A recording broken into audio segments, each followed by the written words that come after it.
Well, you did something that was really difficult, right? You came into a model that was already, founder born.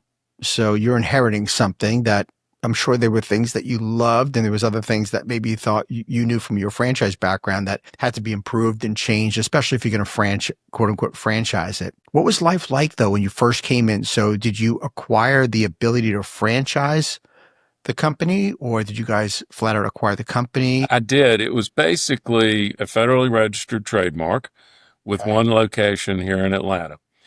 And that location was great. It was doing real well and it was cute, fun. It was everything that I thought it was, but it wasn't necessarily a model that was completely replicable, is the word I use. We couldn't replicate it throughout the country because it had local nuances and things that didn't necessarily lend themselves to franchising to you if you wanted to open one or somebody else. And so really spent the first year putting the systems in place. And that included all the operating systems, all the furniture, fixtures, and equipment, the design package, the accounting systems, all of the marketing plans, the marketing ideas, without really knowing exactly how we were going to do it all, but just kind of taking a leap of faith that the experience would point us in the right direction. And certainly we made mistakes along the way, and we've made adjustments along the way over and over and over. It doesn't look exactly like what it looked like 20 years ago, but it's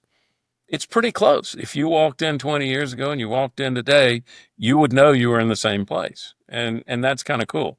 That is cool. That's damn good. That's real good. The back of the house is as different as night and day, but Hmm. the front of the house, the appearance to the customer is pretty doggone similar. Wow. I mean, let's face it, most of us that start a business, we don't think about franchising the company. So we have systems and processes that work for us. And Right. unfortunately, I can speak for myself at least. A lot of those systems and processes were in my head, and that doesn't bode well for franchising. So, of course, you guys had to figure out what you need to do to replicate it. I'm not surprised that the back office stuff was the thing that needed the most help. Yeah, it was a lot of stuff. I mean, it took a long time. I thought, I mean, I think back about things I thought I knew then, and you know, kind of humbling, shall we say? It is. Okay, so tell me then, you've got that they have that one company on location, right, in Atlanta. What do you do next? Do you open another company on location or do you go to franchise? We didn't. We treated that as a company location and felt like that was enough, and that our focus really needed to be on franchising. And I think they're two different business models. And going down the road of company stores versus franchise locations, you can have conflicting interests, in my belief.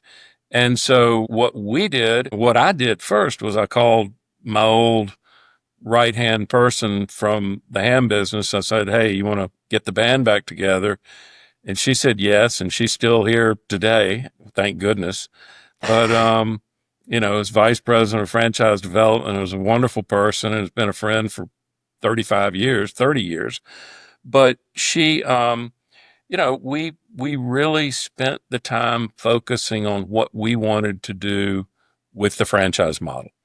And so the company store was there certainly to test things, was Mhm. there to understand new systems, but our focus was put everything in place so that, you know, Tom in Topeka and Sally in Schenectady can operate a successful Pigtails and Crewcuts. And that was really what we spent that next year doing, basically Mm. 2005.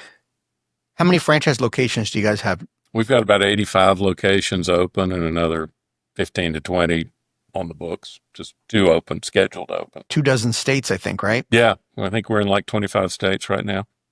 Wow. Was there a time period at some point, Wade, where you guys knew like we're onto something big here? Well, yeah, when we started franchising in 2006, we went great guns. And then something happened in 2008 and kind of cut our legs out from under us. And we sat there, and I'm sure you went through this, Frank. I mean, I we did. all went through it. We were around back then. I mean, Hmm. Normally in downturns, economic downturns, people flock to franchising because they get laid off, they get a package, they get, severance package. But in that situation, it didn't happen. People lost 40% of their net worth. They didn't have any money, and anything they had, they were hiding under the mattress because they didn't know where it was going to go. And it was such a difficult time. So we thought we had something, and then we woke up and realized we're not going to sell any franchises anytime soon. And so we focused on unit economics. And literally that was our sole focus. We just knew we weren't going to sell a franchise. And that was okay. And so we had continual double-digit growth throughout the recession. But I will say it took a long time to come back from that because the SBA wasn't lending money. It wasn't really even a business model anymore for a while there. Mhm. And then that came back. And then we had the pandemic, which kind of set us back again. That was interesting because it really kind of helped us in a very strange sort of way. We switched from a walk-in model where everybody just comes when they want to come and you sit and wait to an appointments model. And we didn't want to go to appointments previously because we felt like it was, it's difficult. You're late. People are always late with their children or, I've never been on time with my children and that disrupts things. And so we didn't want to go to appointments, but then we figured out during the pandemic, you could only have so many people in the building at one time. And so we had to stagger them.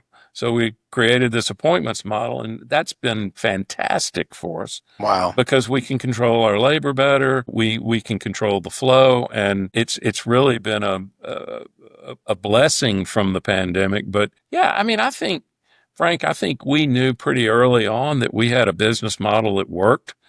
It's just gotten healthier and as we've gone along and it's continued to improve. I mean, our unit economics are continuing to grow every year and efficiently grow too, which is nice. Well, Wade, I think the key takeaway for me is that we have some of our greatest successes as a result of a crisis, and of course how we managed through it. And look how you guys came out stronger outside of the recession, stronger outside of COVID. I think, though, the timeliness of our podcast, I'd love to get your take to share with this audience. Again, I have an audience of people looking to buy a franchise as well as emerging founders. I have a lot of people in the franchise industry that tell me they watch the podcast and listen to it. I'd love to get your take on your insights on the things you did back in '08 and maybe some key takeaways that you would want to recommend to franchise leaders. There's a lot of there's like a whole new wave of franchise leaders. You probably noticed that the last few IFAs, it's a new generation who have not been through a recession. And what would be maybe some key takeaways you think that they should institute now? Yeah, I think there are two things. I mean, we've got a fairly volatile economy going on right now here in the beginning of the second quarter of 2025. There are a lot of things happening that are affecting people's well-being. I think if I had advice to give to the young people, it's a couple of things. I think you got to believe in your model. You got to make sure it works through thick or thin. And this is a great lesson to learn right now. This is a good time to really convince yourself and others that your model works. It's a challenging time emotionally, not only financially, but emotionally. It's a tough time. A lot of people are afraid to make a big investment right now. And so, if that's the case, in my mind, you just focus on what you do best and keep doing what you do best and stay the course. Make sure your franchisees are successful through difficult times. That I think is the biggest benefit you can ever give your franchisees is to focus on their success. Your success will come with their success. And I've always Right. believed that. That is, to me, the backbone of being a franchisor, a good franchisor, is franchisee success comes first, and then yours will follow. And I would say the same thing. Stay the course. Figure out new ways to reach customers. Figure out new ways to improve your efficiencies. But this too will pass. Difficult Mhm. times will pass, and be positioned to thrive when those difficult times are over.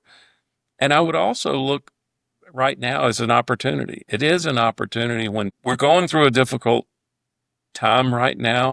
but I do believe that a lot of people will flock to franchising in the near future. I think people want to be in control of their lives and their well-being and their family's finances. And so, I view this as an opportunity. Thank you for tuning into the Emerging Franchise Brands podcast.